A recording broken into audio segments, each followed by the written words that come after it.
Chris Lee and Blake Lovell here to preview the Midwest Regional of the NCAA Men's Basketball Tournament, where Blake, not one but two SEC teams are in that regional. You've got Auburn and LSU. Let's start with the Tigers. Which the one? SEC's regular. Oh, good point. Like I said, we are starting with the Tigers. Let's go with Auburn, the 2 seed. Unintentional humor there.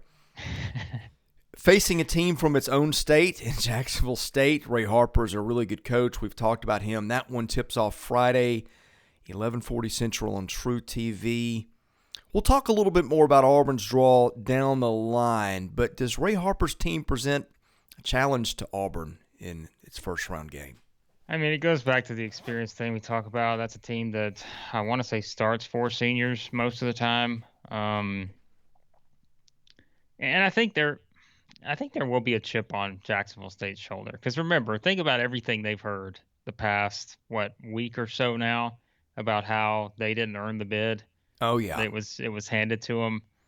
I mean, like you which said, is Ray true, Harper, but which is right, which is true. But I think Ray Harper will use that to his advantage. But too, I mean, they were the team that had the best record in the ASUN during the regular season. So I don't want to say they didn't earn it because they were a very good team throughout the season. But as we know, it's when it comes down to conference tournaments, that's just how it plays out. But because of the wacky NCAA transition period, which to me is still just mind blowing why that still continues. But they are in the tournament, and I think we said it during the selection show. One of the things, they shoot a lot of threes, and I think that they'll get a lot of points from the 3-point line, and they shoot a pretty good clip, right? I think they're top 10 in the country. Let me look this up. I don't know if it's changed, but I want to say they're top 10, top 15 in the country in terms of 3-point percentage. So, I mean, that's, Auburn's going to have to guard. I think that's true. And we always say when you get a team that maybe just gets hot, that can be an issue.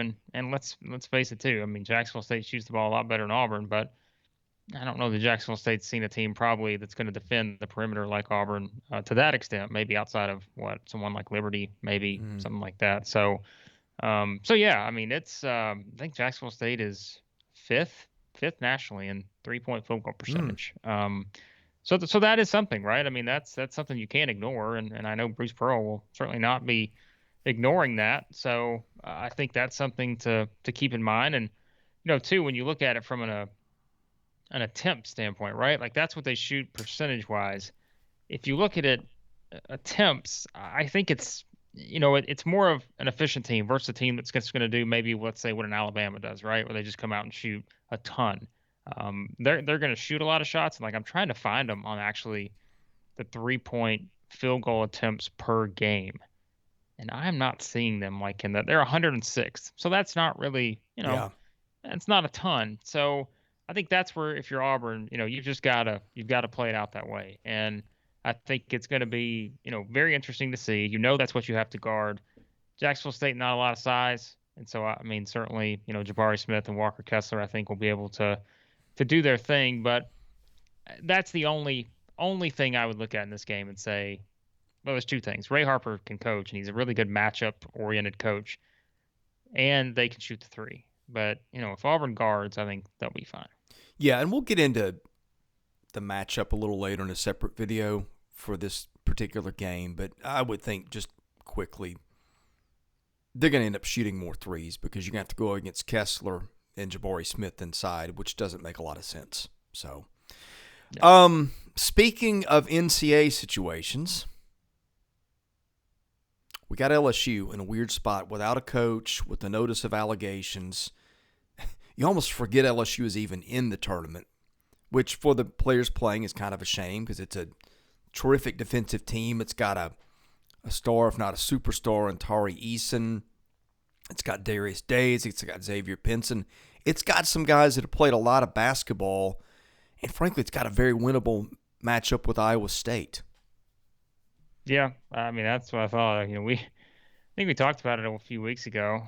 Look, there's a really good chance that 2 SEC teams are going to get paired as a possible Sweet 16 matchup just because of where the seeding was going to fall. And I think we were probably a lot of us were rooting for that Auburn Alabama potential Sweet 16 matchup. That would have been interesting for them as a six. But yeah, I think it sets up fine for LSU, and I think it really just comes down to what do you get from LSU, right? With everything that's gone on, what do you get from them? I think that's the question. Is you know they can go a couple different ways, right? Like certainly a distraction. There's no doubt about that. But you can also use it, I think, for the current roster to just kind of they've been a good team all year long, and do they just kind of continue to remember we had this similar setup several years ago, right? Where Will Wade was not coaching, they got to the Sweet 16. It's a little different now. He's not coming back, but I think I think the matchup with Iowa State is fine. I think the potential matchup against Wisconsin challenging, but not. As I said before, I don't think this is Wisconsin's best defensive team they've had there. And we know LSU can defend, and I think it's probably just a matter of can LSU score enough to make a run here, and I think that's what it comes down to. Can they be consistent enough on offense? And the matchup with Wisconsin too. Maybe it's not their best defensive team, and they don't really turn you over a whole lot. But what do we usually get with a Wisconsin team, right? Like they're a team that's never really going to beat themselves. Like I want to say like Greg Gardner there. I want to say they finished top 10 maybe in the country the last 4 or 5 years now, is in terms of turnovers. Like just they take care of the ball. We know the style they play, and that's the best way to put it, even what the numbers may suggest. But so that's something in a matchup like that. If you play Wisconsin, something's got to give there because LSU will force turnovers. Wisconsin rarely turns it over.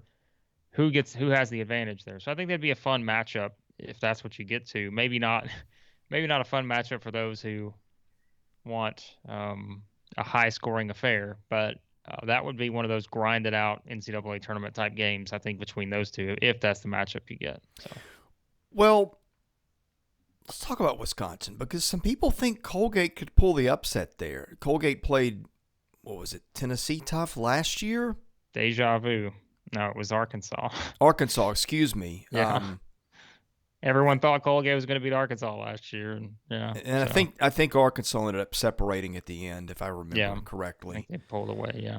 So there's that to watch. I don't know that I buy it, but Wisconsin, and this is going to be a theme that we'll get to later throughout the bracket. For predictive computers, this is easily the weakest region. If Auburn wins, it gets Miami or Southern Cal, two teams that neither of the predictive computers were crazy about. In fact, I'll pull those up as we speak. But yeah, I mean, I think Miami and USC is a kind of an interesting matchup to watch just as a basketball fan. But, Auburn, barring disaster, is going to be getting one of those two teams. Which would you rather face if you're Bruce Pearl in Auburn? It's a good question. I think I'd still, and people have pointed out, Miami's a really good offensive team, but I still think I'd rather play Miami than USC. Because you've got a size advantage against Miami. They don't really turn it over a lot, and they're efficient offensively. But we've made our stance clear on the ACC this year. And I think that's just I'd rather have that matchup to me. But I mean again I say that, but this is still look it's a very talented Miami team. Charlie Moore's been there forever. They have guards. Charlie Moore's been. They went to Cameron and I think I got 15 steals in beating Duke. So Charlie Moore has been everywhere. Period. He has been all over the place. Cal, Kansas, DePaul, Miami. So I feel like it was 10 years ago that he was at Cal, but it's a good team, and like I said, that the style they play offensively, I think that's not great to play against, but I think when you look at their size versus USC's size, I don't know. I think Miami would still be a better matchup for Auburn than USC would, because I think USC is the kind of team too, because of that size, they can defend. And they can use that, to make things hard on the big guys. And so it's I don't know that there's a clear-cut answer either way. But if I was Auburn, I think I'd probably rather have Miami than USC. But again, you're picking you're picking between two teams that really both have some things that could exploit some of Auburn's weaknesses. So, well, look, if you split the regions into two team segments, I think this is the one that you want to be in if you're an SEC team as much as anybody. Because let's go through this, okay?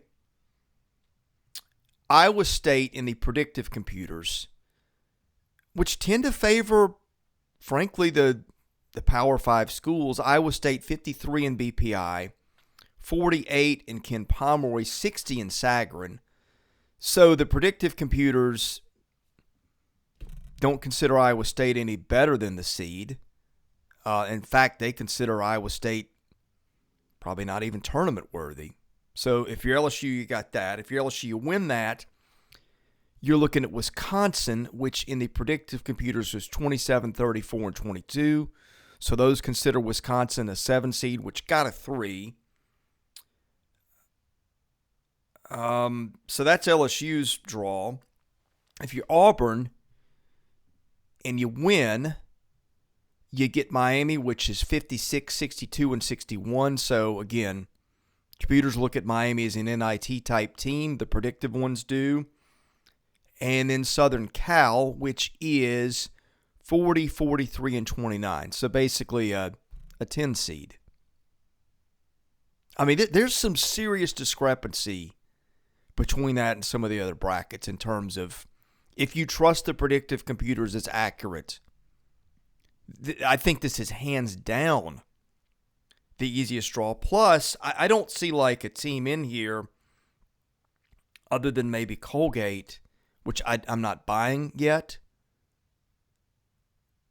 You know, that just looks like a threat to pull a stunner. So, look, when the bracket came out, I said I thought Auburn had the easiest path of all the SEC teams, and I haven't really changed my thought on that. It's just a matter of which Auburn team do you get in terms of, do you get the one that the guards are playing their best? And if so, I think Auburn is in fine shape to make the Elite Eight here. Yeah. If not, like I mentioned, there's some things USC could do. There's some things Miami could do. If it is Wisconsin, perhaps. I mean, even if it's LSU, right? I mean, LSU will defend. We know that. So, listen, I'd have no problem seeing Auburn and LSU in the Sweet 16 as the SEC homer of the group. But I think it sets up fine. I think that second round game to me is the tough one. I think then you're probably feeling good about either Wisconsin or LSU. I just think Auburn matches up really well with both those teams. I think that second round game is the tricky one, depending on how that first game between USC and Miami plays out. So, yeah, I'm hard pressed to pick anybody other than Auburn coming out of this 8-team draw. Yeah, I mean that's who I would pick right now. So, yeah. Well, let's talk about who they would get in the top half. But first, March is here. The madness has officially begun. It's time for you to shoot your shot and score big on the nonstop action with MyBookie. Predict winners in each round of the MyBookie bracket contest for a chance to win a Bitcoin. That's one entire Bitcoin, which I think is around $50,000 these days, although that changes from day to day. A Doodle NFT currently valued at over $50,000. And over $100,000 more in cash prizes. Whether you're filling out multiple brackets, betting the national championship winner, or simply looking for player and game props, MyBookie has you covered. Sign up today with MyBookie. Use promo code Southeastern to make your first deposit, earning a free entry into the My Bracket contest. Selections for the bracket officially begin on March 13th, close March 17th at 12 p.m. So make sure you get your deposit in now with promo code Southeastern to secure that free entry. Bet anything, anytime, anywhere with MyBookie. Okay, top half. There's two teams people are talking about coming out of that group. It is Kansas and Iowa and literally nobody else. You've got that 4-13 game, I think, that everybody's watching. Well, there's some really good 4-13s, but Providence, South Dakota State, continuing the theme in this bracket in the Midwest of teams the predictives didn't like. Providence was ranked 43, 49, and 35. So again, predictive computers see Providence more like an 11 seed. What do you got here, Blake? Iowa's got Keegan Murray who is probably most would consider the best player in this region, with apologies to Kessler and Smith. I don't see a lot of resistance in the top half of the bracket for those two teams. I could San Diego see. State could be the exception. I think Creighton's also interesting. I'm not saying they would beat Kansas, but I think they're interesting at least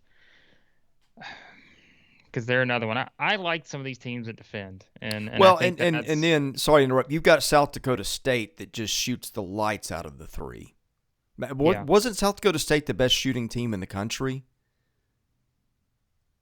I think it might have been. It was close. I have to look it up. Carry on. But I mean, look, these are two teams, Creighton and San Diego State. San Diego State to a better extent that defend, and I like that about these two teams. And I think whichever one wins, I mean, Kansas is going to have a handful, I think, in terms of just looking at how these two defend. So that is the only thing I would probably say. Like you said, I don't know. I think that second round game could be interesting, and I say that about a lot of these ones we've done. Like the 8-9 games to me are they're always fascinating. But I think these 8-9 games, when you look around, like Seton Hall, TCU, like I said, I think TCU is a team a pretty good basketball team, and Seton Hall as well. But like the Boise State, Memphis, we talked about. Think about the expectations for Memphis. And this one too, you've got two teams that really defend, and of course, like I said, San Diego State. You just look at their numbers, and it'll wow you, right? That program is so consistent. Has been for a decade now? I mean, look, to me, this goes back to what we said about the 1 seeds this year. I mean, there are no 1 seeds that are invincible. Whereas last year it felt like Gonzaga and Baylor were invincible, and I just think like this year it's not that case. I think that these are all teams that with the wrong matchup could go down early. Now, history would tell you that a lot of these teams are going to advance as the number 1 seeds to the Sweet 16, but I think it's a little tricky in some of these spots. But, that one, I think Iowa's coming out of that other group. I just think I probably wouldn't even think twice about that right now. I think Iowa's probably the clear pick, and maybe we're, so which seemingly we always do now. Maybe we're selling Ed Cooley and Providence short on that, but I think that's one. South Dakota State, like you said, I mean, they're 30-4, haven't lost since December 15th. They've put up just a ton of points. I wonder where do they rank nationally in terms of scoring? I want to say that they are easily top. Yeah, I was gonna say they're easily top 5, but they're second, 86.7 points per game, behind Gonzaga, in front of Arizona, and then guess who's fourth? Iowa. So yeah. There's your second round game right there. If you want offense, Iowa and South Dakota State in the second round. My goodness, yeah. 2 of the top 4 scoring teams in the country. Now that would be a lot of fun. So, I think it's Kansas, Iowa, but don't ever, Chris, and this goes beyond the bracket advice, don't ever discount a Jackrabbit. All right? No. Don't ever do it. So. If you're not careful, he'll take your corn nuts, your Zero bars, and take them off to his den. Heard they're big fans of the corn nuts. So. I bet they are. I think this is one where, like, I feel like this is all setting up for Kansas Auburn, in a Midwest Regional rematch in terms of the bracket, because then they played several years ago, right, in the Midwest as well. So, yeah, that's where I go right now. But I think there's some interesting teams like Iowa, or again, if you see one of those teams, those middle seeds somewhere, maybe make things interesting on one of these top seeds. So.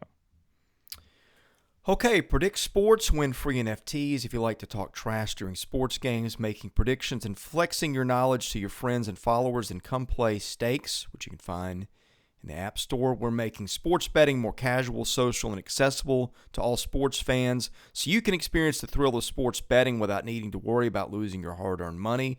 Play by yourself or with friends. The choice is yours. How does it work? It's simple.